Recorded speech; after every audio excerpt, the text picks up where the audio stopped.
Welcome to That Japanese Thing. Today with me is Dylan and Yesh. My name is Christopher. And we're going to start off with some news stories. We've been away for a week, so if you're one of our 20 followers, thank you for sticking with us. And to start off, we've got some anime news. That Konosuba, an explosion on this wonderful world, is... It's a weird headline. Getting a trailer in 2023. So we don't know the exact date, but we know that it'll probably be in the first half of the year, and then we'll know exactly when it's coming out, when the trailer comes out. It's kind of a weird thing, but that's the way they're doing it now. An announcement. Yeah. And then we know One Punch Man is getting a third season, which I think surprised some people, because a lot of people didn't like the second season. Although I can't comment on that because I didn't watch it. And moving on to a more serious topic. Japan is going nuclear again. In a couple of ways, weirdly, I think. But this one in particular, the new Japanese PM with his disgusting majority can basically do whatever he wants now, I think. So they're just going to shift the policy to re-enable nuclear energy now, which, as far as I'm concerned, is the right thing to do. Getting more nuclear power available would be good. Yeah. Obviously, with how, not accident heavy, I mean natural disaster heavy? I'm not sure what the exact word would be. How prone to earthquakes Japan is. They do need to build with that in mind. Yeah, but I mean, even given like a earthquake, tsunami, storm situation, Fukushima certainly failed, but it didn't go Chernobyl or anything like that. Yeah, it wasn't catastrophic by those standards. It was serious, but it wasn't catastrophic. And there was one directly linked death in that, and. I'm sure they'll build new plants with that in mind, and it'll be even safer than it was before. That's it. I think that point is one of the most critical. Is that I think we need to kind of understand that we are hitting. Well, I mean, we've already entered into energy crises across the globe. Yeah, and it's silly to think that we mustn't start to advance our understanding of this. So it's a good thing. There's some companies in Japan, America, even here in South Africa and in Germany that are looking at tiny nuclear power plants, which are about the size of a house, that you can just kind of keep adding additional ones to a facility to increase the power. And because they're so small, you can make them as safe as a house is against a earthquake or a similar event. So... that's one of the things people are talking about in terms of safety for nuclear. And even if they do fail, it won't be like as catastrophic as like a giant nuclear power plant failing. Yeah. So yeah, I think things are getting safer in that regard as well. Yeah. But that'll do it for me. Why don't you start us off, Dill, with what you're going to talk about? Okay. Well, we're going to start with our first controversial headline, which is that the isolation ends. Japan reopens its borders to the world. It's from the Japan Times.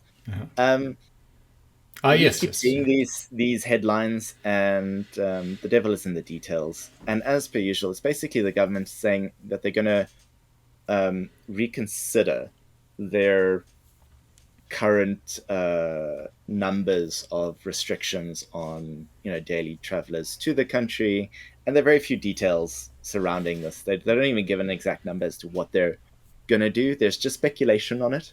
Yeah. So it nothing's reopening. They're just maybe easing the tap off a little, but I think it's going to be a slow and arduous process to the way it was before. I love how much of a failure this has been, and to put in context, in 2019, Japan got an average of 2.5 million visitors every month. When they opened up, they got 900, I think, in the first month. Yeah. And then something like 7,000 the second month, and now we're up to like 23,000 or something like that. So it's been a huge failure in terms of their marketing and the way they've handled it.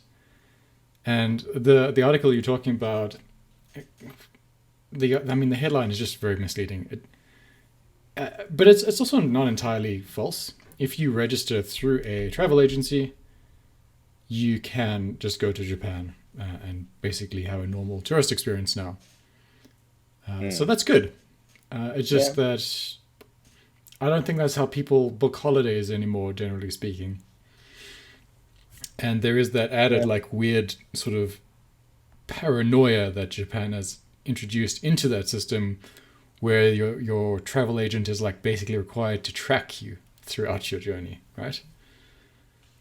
And I think once they get rid of that sort of thing, then we might start to see an increase in tourism to Japan once again. It's not like people don't want to go. It's just that they don't want to be treated like, a school trip. Goldfish. Right? Goldfish, whatever. And they want to be able to just wander around the city and not have to report where they are or... Yeah. Yeah. I mean, I know that all of my traveling is unconventional tourism wise, and it would not fit in any way to the current regulated procedure that they've got. Yeah. I wouldn't be able to make that work for what I want to do. I mean, whenever I go anywhere, I just want to book a guest house or a hotel or whatever, and then do whatever I want. Exactly. And I think most people are like that. I mean, I feel like they should have just like started maybe with Kontiki tours, because this kind of But that was the idea, right? Kontiki vibe, right? Yeah. Yeah. But just no one wanted to do that. Yeah. I don't think people go to Japan for like, for the same reason you'd go to Hawaii or, I mean, you can drink anywhere in the world, but it's nicer to do on like a sandy beach island. Yeah, I mean, you could do it on like see weird Japanese things. But Okinawa is like its own conversation. Yeah, but Okinawa is a very just different like, experience. Just like worse Hawaii. So yeah, I'd rather go to Hawaii. Yeah. That is my take on that entirely. That's very accurate. I mean, unless you like some sort of like Okinawan culture, like there's some unique martial arts, I think, on the island. You want to see the greatest concentration of U.S. bases outside of America. Those are reasons to go to Okinawa. Just not really for the beach life, I think. Yeah, or if you want like a very, very particular kind of sort of travel cuisine experience, I guess. But, if you love Spam, then Okinawa is your place. Yeah. All right. Spam and octopus. Anything else? Yeah. So last thing is that I don't know if we've covered this, but we've got the Japanese government and several corporations in conjunction with government trying to sell the idea of alcohol to Japan's ever shrinking youthful populations. They're drink for Japan. Drink for Japan, because it's kind of a predicament. Their shrinking population, combined with the fact that the youth are stopping, that they're not drinking as much as the older population, is leading to this problem of revenue generation for tax from alcohol. And I don't know if that's a good or a bad thing. I mean, but it's also this insanity of the Japanese conservative government's policies is that during the pandemic they said don't drink. It's bad for your health if you get the virus. It's better if you don't drink. And now they're saying no, drink as much as you can, especially young people.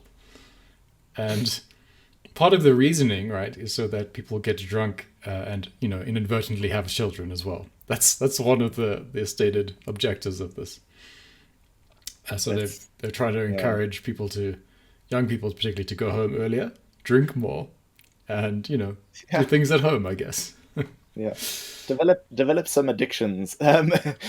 So I think the latest thing is that they're running a contest until the end of September for young people, so 20 to 39 years old, to throw forward their ideas for business kickstart not Kickstarters, not as in the program, but like just business ideas to kind of kickstart the industry again.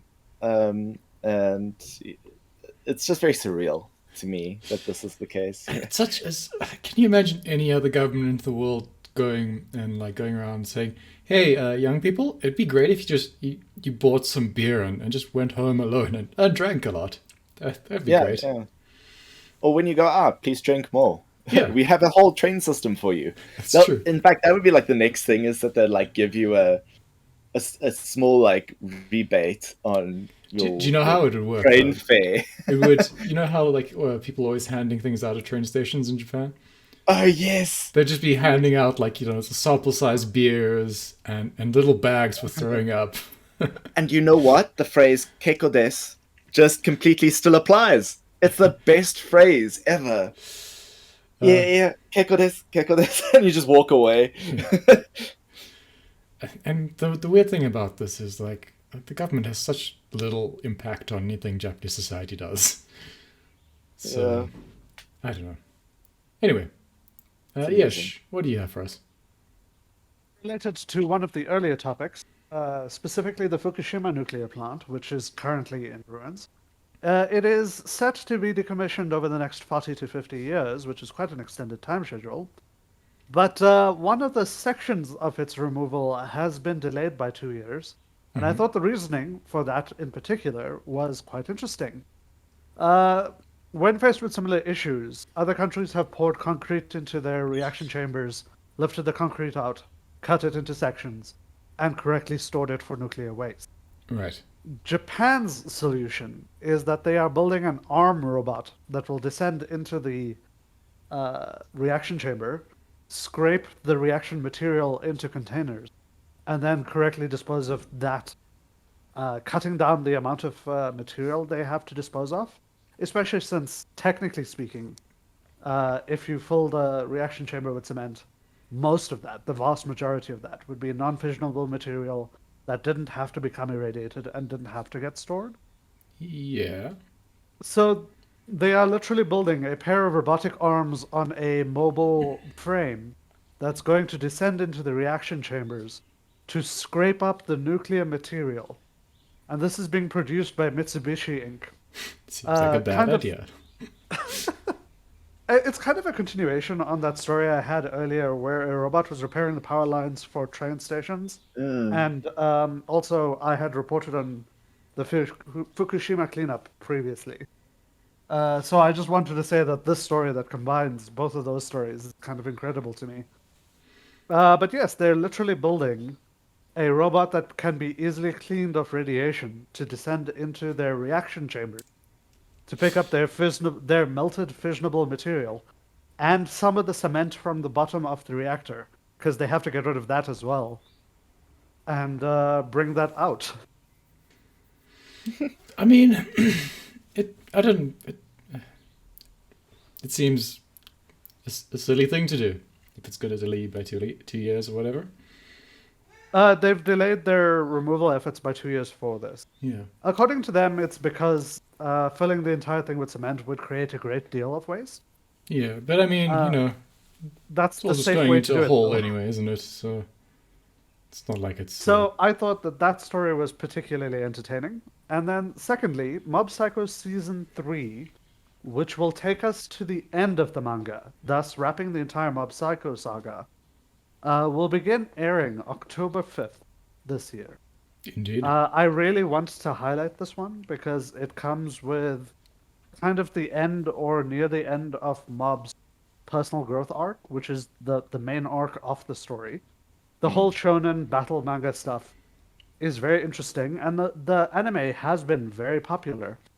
But his personal growth, both in the muscle committee and also with being able to interact with other people, is what I'm here for. You mean the Muscle Reformation Activity Club? Indeed, the muscle crew, as they call themselves as well Yeah. in the manga. The continuation of his personal growth storyline reaches its climax in this season. I've seen the result, the end part of that storyline in the beginning song, So I am so eager to see that, and I supremely hope that it is adapted well. The studio that's doing it, Mappa, has done an incredible job so far. I hope that they land the ending.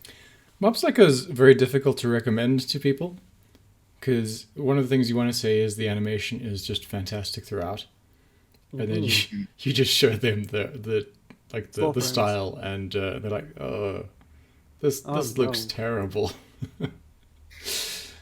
But truly, a great story, interesting Yeah. characters, and I the think the fight world and the scenes characters are really sell it. top notch throughout the entire from the beginning of the anime, even in the like OVAs. Great animation. I'm very much looking forward to it. Yeah. And also for me, I will say, I found the emotional beats of his personal storyline very incredible. Very, very impactful. I wish that the song was a bit better because the previous The two season 3 song opening is giving songs me. have been amazing. So Yes, yeah. slightly Season disappointed. 3's opening is the worst of the three, but when the other two are a solid 9.5 and 9.9 out of 10, an 8 out of 10 is still very good. Yeah, yeah. Okay. Anything else, Ash? No, that's me. Perfect. So for our main topic this week, we're talking about the old movie Yojimbo, which saying it in that weird English way is strange now, I guess. But it's also been translated as Bodyguard, I think, in some English translations of it. And it's, I believe, the direct inspiration for A Fistful of Dollars. Okay. Which is, I want to say, part of that John Wayne, the good, bad, and ugly universe, spaghetti western sort of thing, that came out of Italy in the mid-century. Yeah, I think the Fistful of Dollars might have a bit. I haven't watched it, but I think it has a bit more humoresque, like humor to it than the good, the bad, and the ugly. But it's definitely a Clint Eastwood special. Yes, well, I mean, the good, the bad, the ugly, is like a everyone dies sort of movie, right? Yeah, yeah. But yeah, I mean, I think the good, the bad, and the ugly is the third in that trilogy. So there's like Fistful of Dollars, a couple dollars more, something like that, a few dollars more, whatever it's called. Yeah, yeah. But this was a Kurosawa film, I believe, and the inspiration for a number of those. Although I'm not entirely sure if that's actually true. It just feels that way. It's the first time I've ever watched it, Likewise. and I thoroughly enjoyed it. Nice. Cool. Well, that's all. Thanks for listening, guys. There's Thanks, nothing else guys. to speak Yeah, to. it was a good movie. Great. Yeah. Perfect. 7 out of 10. Would watch again. Nice. That was a good, easy episode.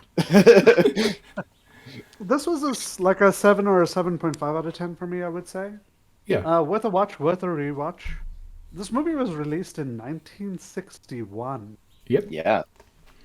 So if you take a certain level of anachronism into account, not anachronism per se, sorry, the fact that it's from a different time, rather. So, Yeah. I agree. Same result, Yash. Dylan was saying it's like part of an education to watch it, right?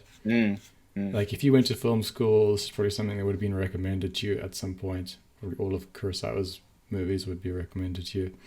Yes, yeah. The weird thing I felt was it feels like it could have been made last year in Japan. I mean, if you just made this as an anime or like a Netflix show, and it was functionally basically the same, the dialogue just had better sound quality, and maybe it was in color with slightly more expensive looking sets, I don't think you need to change much in this film. It's obviously a period piece, and I think I find that there's a level of bluntness to it that is a little bit missing nowadays, where it's assumed that the audience is a bit smart. So there's a lot of like, for example, right? Just as one point of example, when they were entering into the town, The Kurosawa, this is actually one of the stories related to this movie. Kurosawa wanted to get across to the audience that this is a bad town, it's a bad place. Mm, Modern day, what we would see is people like beating each other in the streets or closing their doors or everyone's afraid. mm, You know, the typical a guy walks into a town and everybody closes their doors kind of thing. mm. But in this one, Kurosawa wanted to do something different, so he came up with the idea of the dog carrying an arm as Yeah. it Yeah, walks past. That that's level right. of bluntness is just not really something we see nowadays. The It would civet. go through a committee and get like toned down. I Yeah. believe that was also copied into those Western films. That the dog carrying. I think I'm not sure if it was a hand or it was like a gun or something. And Yeah. then Quentin Tarantino did that as well, obviously. And the idiot brother is another one of those things that I think people would be like a bit Yeah. sensitive about. Yeah. I think. Well, yeah. I mean, yeah. I don't know. I don't know. I Because He's they a don't don't think make it. very so. I well, don't. They I don't. don't. They don't In really, Japan, like, as I say, I think this could be made with the same script this yeah. year, and no one would notice anything.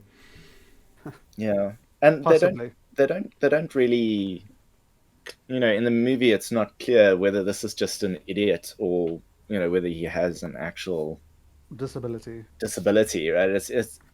Very I often think in his Japanese physical. media, disability is often shown as like a complete sort of weirdly catatonic state, with gibbering and drooling. A lot of like sort of reverting to like a baby-esque, like a Well, I mean, babyish that is state. what this guy is shown as to a certain extent, reverting to baby-esque, throwing hissy I fits. mean, yeah, Literally, yeah, yeah, but he's I literally mean, like, saying, "You're too afraid to walk into a graveyard."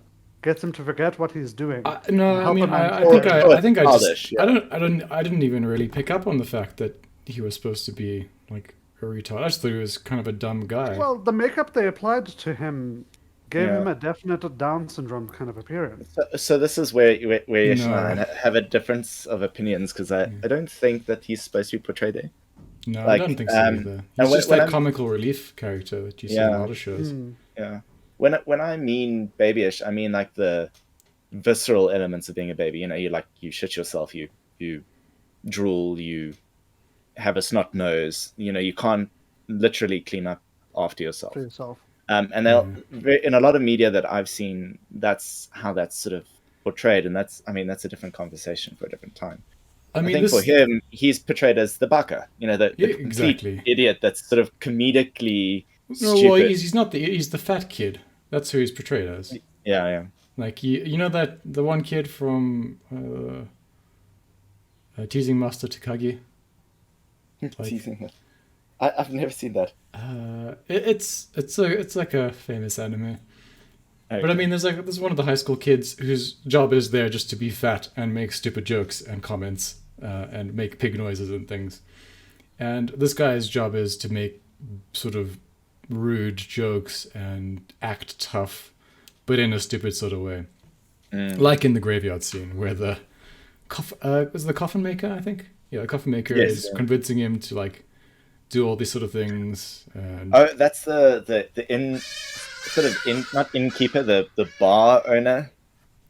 The coffin maker runs away, and he needs to. oh yes, yeah, The yeah, bar, yeah. the The bar the owner bar needs to owner. drag him along, and Yeah. he somehow like, because this guy's Are not you scared difficult of to fool. ghosts? Yeah, Don't tell me you're scared of this body. No, of course I'm not. I'll help you. Yes, yeah. Yeah. yeah. I mean, so I mean, like at its heart, this is basically like, it's a story of a Ronin that comes into a town, a very sort of all the symbolism is quite blunt. I mean, the whole scene in the beginning where he throws that log up in the sky speaks to like the literal definition of a Ronin, Mhm. being cut adrift, Yeah. and walks into town, and I think in one of the first scenes says to the bar owner who he meets, and I think the bar owner is kind of the reason why he starts getting involved, because the bar owner doesn't really like the violence that's going on, and the bar owner claims, like there are two crime lords in town, But the and bar owner that's also and that's gives the him problem. food. If there was, and it's actually kind of accurate in a way. If there was one crime lord in town, we there Yeah, yeah. it's shit, but you can live through it, But Right. when you've got two people at war, then life becomes misery. And in the first scene, he basically says, "Okay, well, we'll play them against each other, and then they'll both be gone." And that's exactly what he kind of does. Like throughout the whole, it's really simple. Like it's not like there are no massive twists or turns in this thing. It's pretty straightforward. They tell you what they're going to do in the first 15 minutes of the movie. I think the Uh, one twist is he's sort of portrayed as this strong man, always in control character for the first half of the film. And yes. then he Yeah. sort of gets like a humbling because he does something moral, essentially, right? Yeah. He saves the man's wife. Yeah. Yeah. Gives away the blood money he's been paid and immediately is punished for doing the right thing, sort of thing, right? Yeah. Yeah.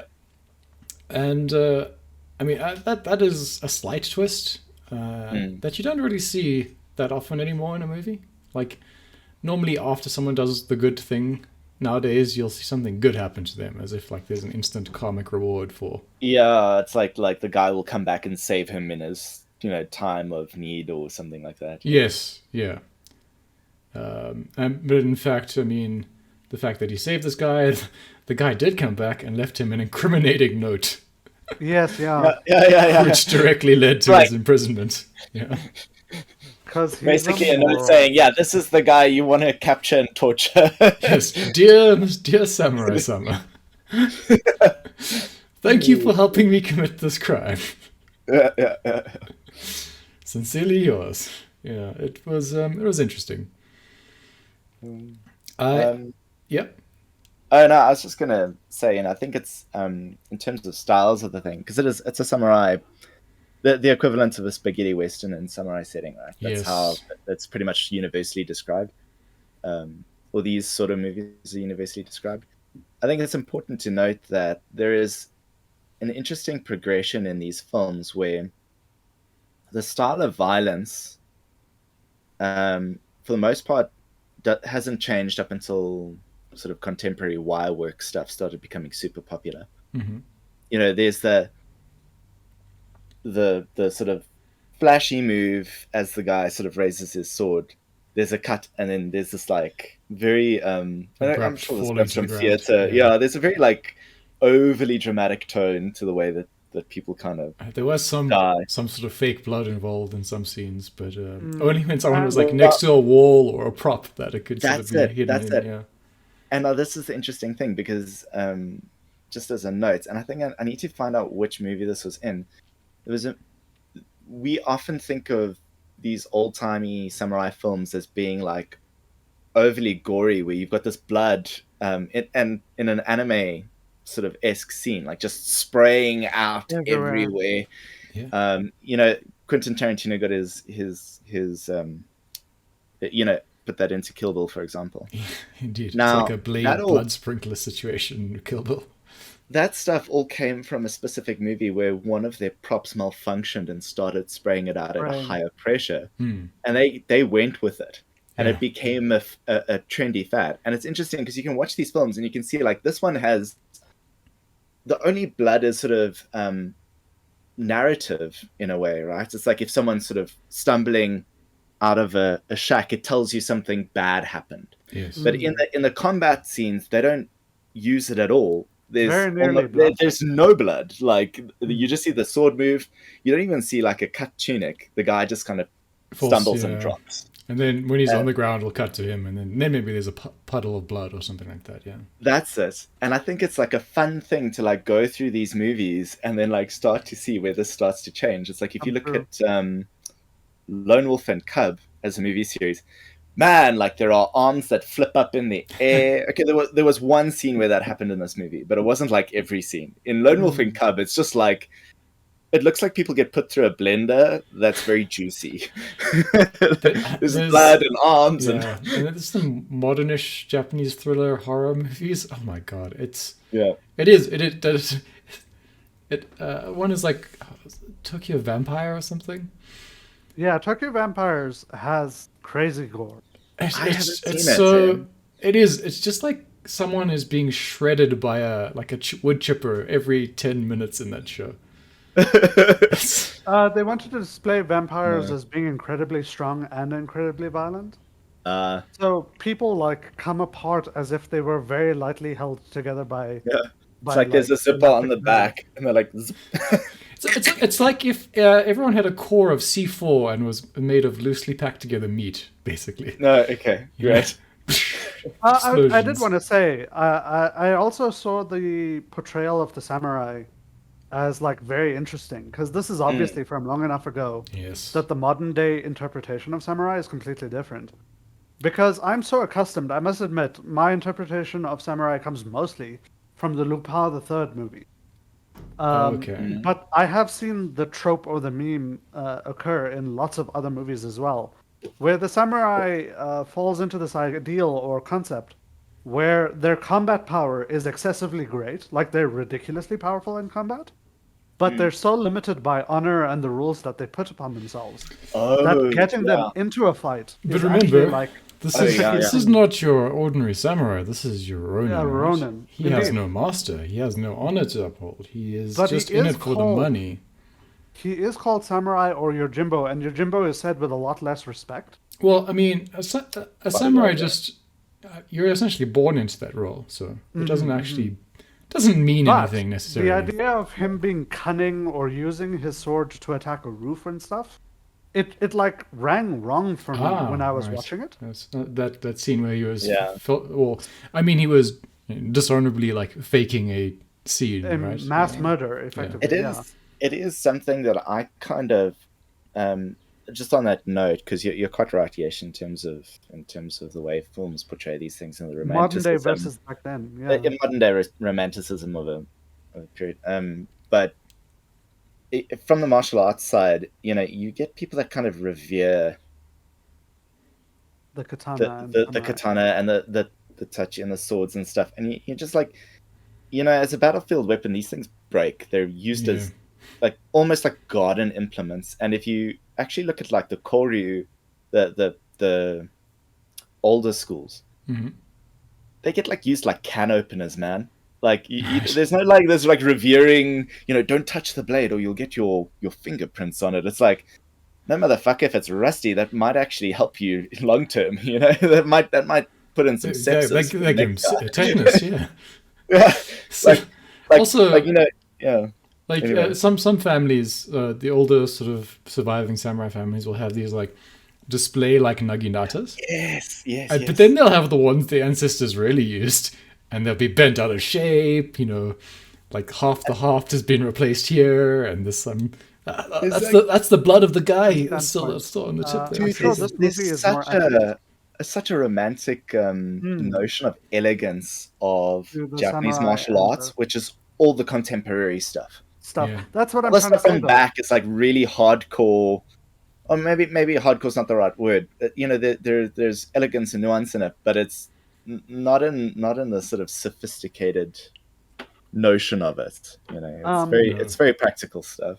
Samurai have been flanderized so hard in modern media that this one move that I think you guys will know what I'm saying once I describe it has become so common it's just used in all of the movies and TV shows now.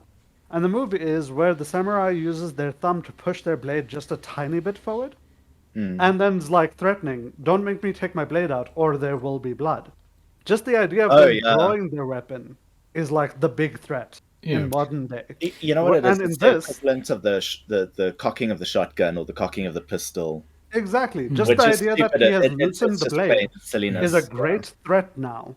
Whereas in this movie, he literally like taunts some kid gangsters to murder three of them for the sake of like showing that he has But worth. you can imagine that being Yeah. a real thing, because at some point, especially Oh this, no, I'm in saying the, that Yojimbo yeah. is more realistic, but samurai have been flanderized in Yeah, yeah. modern media to the point where like they are limited by their code of honor, but once they begin attacking, they're their equivalent of a machine gun in firepower. But just Yeah. so this movie takes place in the Edo period, right? And which is Yeah, directly it would have to after be. the Yeah. three, like the not the three kingdoms, the like three warring states period. Yeah, The, yeah. It's the only time that you really technically had a samurai class, actually. Well, sort of, yeah. I Prior mean, to that, they it's sort of usually- emerged from that war as Yeah, like yeah. the various it's vassal certainly, lords that the only, survived. Yeah, yeah. I mean, before then you could be anything and become a bushi. Yeah, Technically, I mean, it's many regional. many of And those lords prior to that yeah, yeah. were just the peasants who could We're use a just sword. Yeah. and decided, oh, my lot in life is not that great.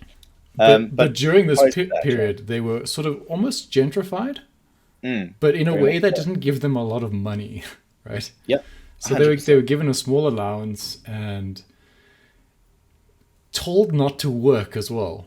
So you had all these people with swords and martial training who were always looking for these weird, like, Yojimbo bodyguard kind of roles, just wandering around the country in that Yeah. period. And the And fact is, you often had a lot of clans being dissolved or Huns being dissolved for yes, political reasons, and so you had a lot of these people entering the population. and I mean, Masterless. they were, they didn't have any skills. All they could do was fight, and so the idea that samurai were these like honorable kind of people, no, they were.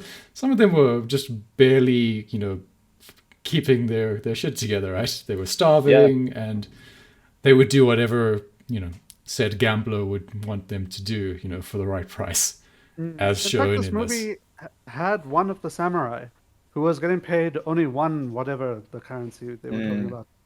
And then when it came time to actually have combat, he just picked up and left. Yeah. So there was a ryu, which is one bushel of rice. just it's supposed to be enough to survive on a year or something Yeah, along those lines. But it's it's it's something a very odd something concept. like you're supposed to give one per field to the government as tax. That was the Mm, basis of that unit of measurement or something. mm. I mean, a Rio is a lot of money, but it's not like when you don't know when your next meal is going to come. It becomes like a moderate lump sum that might trap you in poverty. Yeah, Japanese currency has always been very strange, uh, especially Japanese coinage. Uh, Japan tried to introduce like coins like three times in its history, and obviously twice it just didn't work. No one trusted them. So you could go from one village to another, and the sort of value of stuff would change quite dramatically because of the relative Yeah. isolation during that period. As a side note, since this topic has come up organically, while I don't think there was an attempt to have an actual discussion about capitalism in this movie, have you guys noticed how capitalism equals bad is in this movie a lot? Not Uh, the, really, but yeah. well, not capitalism per se, but the greed, at least, of the Yeah. two people trying to take over the town. And the fact that one guy paid 2 silvers to the guys he hired to kill a magistrate led to him almost losing his empire just because he was a little cheap, came up fairly often. And also that the guy who wanted to hire him initially offered 1 ryu But and then it went to 50. Yeah. no, Just showed the sheer greed. just note it wasn't because they were corrupt or greedy or anything like that. It was because they were acting out of their social standing. So the mayor of the town bribes the officials that come into town. We see that, right? Nothing bad happens to him because of that. But these lowly tradesmen, which in Edo, Japan, would have been one of the lower ranks you could be, were trying to rise above their rank and essentially act as, the de facto lord of that town. Yeah. That's why they were shown up. It wasn't really like a money issue or a greed issue or anything like that. It's these filthy commoners trying to elevate themselves to a position. Above their status. Yeah.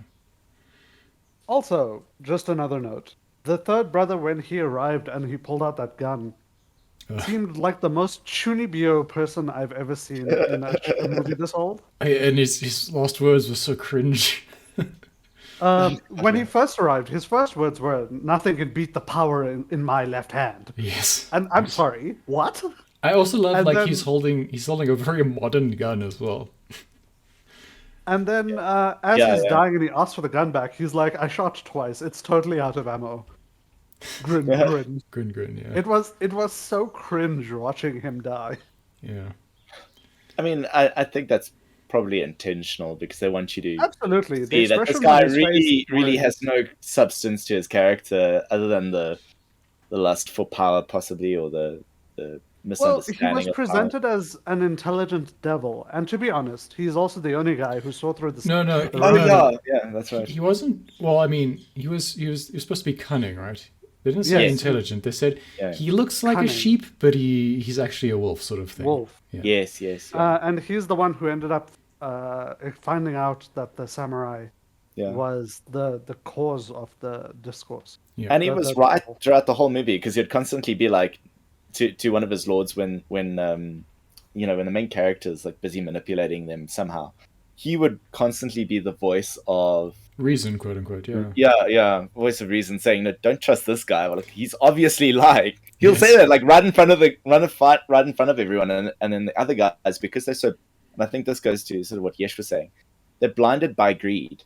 And so they're constantly saying, "Shut up, man! You don't know what you're talking about. You're only good for If shooting I don't pay people." him, the other guy will. Yeah. Exactly that. They're worried about missing their Missing their opportunity opportunity. to And also- one up the other person. Once he came back, he brought peace back immediately.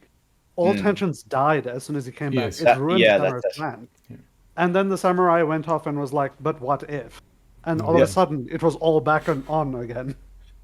That's But the samurai was like, "This is just going to lead to a greater conflict." That was his reasoning. That was to make Yes, him yeah. look sympathetic. I Eventually, suppose. yeah. Eventually, it will. And I mean, you know, the thing is, when put that way, you're like, well, I don't know if you're right, I don't know if you're wrong, but it makes sense, I guess. But if you're going to make it that way, I guess you're right. Yeah. I just want to draw attention to the superb directing throughout this film. Mm. There's a couple of scenes where we don't really see the entirety of the character, but we'll just see like their feet, specifically when that one lord is like coming down his staircase and the samurai is there, and you just sort of see him like continuously moving down step by step as the samurai sort of elevates his position. I don't know if you picked up on that. I didn't. Not Where- that. Yeah. Yeah, so I mean, his I mean, in Japanese, literally, it's not like metaphorically everything is either up or down. So you'll condescend to a person, or you'll elevate a person, and so on and so forth. Yeah. You don't come into a house; you come up into a house, right? Mm. And so every time the samurai speaks, this person literally gets lower and lower and lower, and until he's at the same level, and then eventually below the samurai. Which is the Japanese moral of the story: is know your place and stay there. Yeah. The resolution of the story is strange in that it doesn't necessarily feel like that town is going to be like a peaceful place afterwards, but the samurai says it will be. I mean, So it guess you kind just of have to feels like believe that. there's very little town left at the end of it. Because, like, things have been torched and buildings have Right. been knocked down, and, like, there's no sake plant anymore, which I'm assuming would have been, like, a source of wealth. Like, There's like no sake. even the amount of sake, there would have been immense wealth for that. The you know, silk relative merchant has no silk. town. Right. Yeah. Like there's not All of there's not much to have been run out of salvage. town. Yeah, the samurai lets, well, we assume those women escape, maybe. Don't actually Yeah. ever see that. Yeah, the brothel's not running anymore. It's like, well, why would anyone come to this town? I'm not sure. Well, it's got some neglected mulberry trees. That's the Yeah, only reason to be there. There is an intact izakaya, but they can't sell you alcohol because there is none. Yes, someone drank it all. And Someone they can't drank it make all. any new stuff. That's some it. reason. That's it. Oh, yeah. It's very peaceful. I think Just it's people one are of those starving. things you're supposed to hand wave over. Sure. All the factors, and again, this goes back to what you said, Yesh, is that there's no draw for conflict because there is no wealth. Mhm. Now, it doesn't, like, peaceful doesn't necessarily equate to Happy. to the lack of suffering necessarily. You know, there could be another side of that coin where it's like, so there's nothing to fight over, and still the suffering is immense. There's also a theme in Japanese literature where a natural disaster will befall an area that is not harmonious with itself. Mm. So in this light, the samurai is the like natural force of the universe coming to reassert the correct order of things. Yeah. So he's there and he's brought everyone back down to their lowly levels, kind of brutal way, and then he'll just move on. And it's the idea that people should cooperate in order to be prosperous, and conflict is not the solution to it. In For that me, when Confucian I'm sort of thinking setting, I guess. about what he's doing and how he's doing everything, I always think of the line he said at the beginning of the movie to describe what he's here to do. And his line was, I get paid to kill people. And this Right. town is filled with people worth killing. Yeah.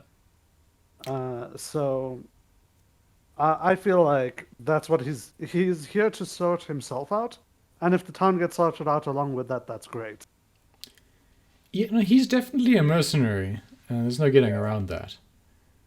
Yeah. There's that one redeeming moment where the barkeep sort of understands that he's not entirely, bereft of good qualities, I guess. Mm-hmm. Yeah. And they constantly say, "You are a good guy." It's like, Yeah. Not really much evidence of that, to be perfectly honest. Yeah, I mean, he might be sympathetic to certain individuals, right? Sure. Like, but that doesn't necessarily make you a good person. There's a lot. I suppose that's a bit more of too much of a philosophical question for this kind of discussion. Mm-hmm. But yeah, you're like good might be relative in this. Like, you're not as shitty as those guys next door.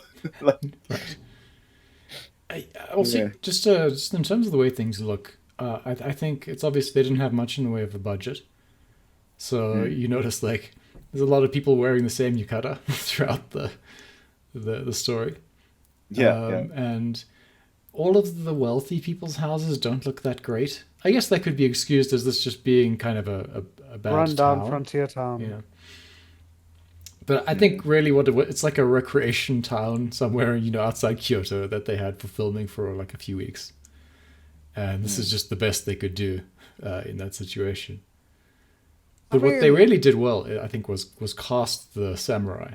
Yes, absolutely. I mean, just the way that man walked was very menacing, I think. He kind of got that idea of like a pride of like physical prowess about him. After he did something, like when he walks into town and he kills those 3 people. Mm. And then as the one is dying, it's like, 2 coffins. Oh, no, wait, 3, please. And just sort of swaggers away and waits for someone to approach him with money. What do you think? Was he believable in his I threat? definitely feel like there was a great deal of competence to his swagger. Even without him showing it initially, the way he laughed or grinned at people just felt like there is a lot of death in this man. Yeah, I feel like it kind of takes its note from Japanese theater, right? Like, everyone's expressions on their faces are like really dramatized. If you think of the guy with the revolver, the main antagonist, sort of, I suppose. When they zoom up, he's always got these wild, crazy eyes and this like really sinister smile. It's almost like someone's painted a mask on him. Yes. And I think the protagonist is the exception. The protagonist has this, and sorry, let me just double down on what I'm saying. Like, a lot of the characters, like a lot of the peasants, have really unique faces, right? They're not like not everyone's beautiful in this. Oh, no, hardly anyone. Some people, you're like, wait, man, this is what the inspiration for some anime characters I've seen of like some old people. Like, Probably. this is like really. I think, Samurai 7 and such drew some inspiration from some of these characters. Yeah. I know. You're talking about the animations of the Samurai 7, right? Yes, yeah. Not the movie. Not the movie, which happened in the 50s. But whereas our protagonist has a very human range and spectrum of expressions, right? He doesn't. It's not overly dramatized, and that's very reminiscent of a lot of the theater where you'll have a character who doesn't wear a mask necessarily, that is like a protagonist. Yes. And they're walking through this realm of almost like NPCs that are like heavily dramatized. And it's sort of it's interesting to go through the expressions and range of faces. All Japanese acting has that quality of being Mm, very identifiable as acting. mm. But I thought that these characters were more believable as human beings than is Yeah, yeah, generally allowed for in Japanese shows and sure. movies and whatnot. So I think that's why it worked for like an international audience and why Yeah. it was so successful. I just want to mention the man who runs away in the beginning of the film. Oh yeah. I just love that scene. Just jumps over the wall, waves goodbye at the samurai, and then gets out of Dodge. I know what's going down here. I'm Yeah. off to find another town. I've seen this movie before. Yeah. Just skedaddles. Uh, So it's interesting. I'm just had a look now. This is not just its own standalone. There's another movie in the series called Sanjuro, yes. which also stars the same character and the same actor playing the same character. Essentially, I think, just in a different setting. Uh, I mean, who would you recommend this film to, Yash and Dylan? I think I found it just entertaining. So I mean, I might watch Yeah, it with anyone really. But I think if you didn't understand Japanese culture, maybe it might be a little bit inaccessible. I mean, I would say it's kind of like an old Western, and if anyone was interested in that's that, it. they could watch it with me. That's exactly my answer. And this is an interesting thing because I think, and feel free to challenge me on this. I'd appreciate it. I feel like old westerns are, this might be a controversial statement. They're obsolete. They for most people, I think nowadays a western wouldn't like a stereotypical spaghetti western. Let me word it that way. Yeah. Would not land very well. People wouldn't understand it. The concepts of masculinity in those, and I'm not talking about Japanese No, equivalent. I'm sure. talking about spaghetti westerns. The concepts of masculinity, the concepts of gender roles, the concepts of forging your frontier and what it takes to do that are probably rightfully no longer applicable. Well, I And mean, they were all sort of, they had that Italian, like, machismo sort of quality yeah, to them, which 100%. Yeah.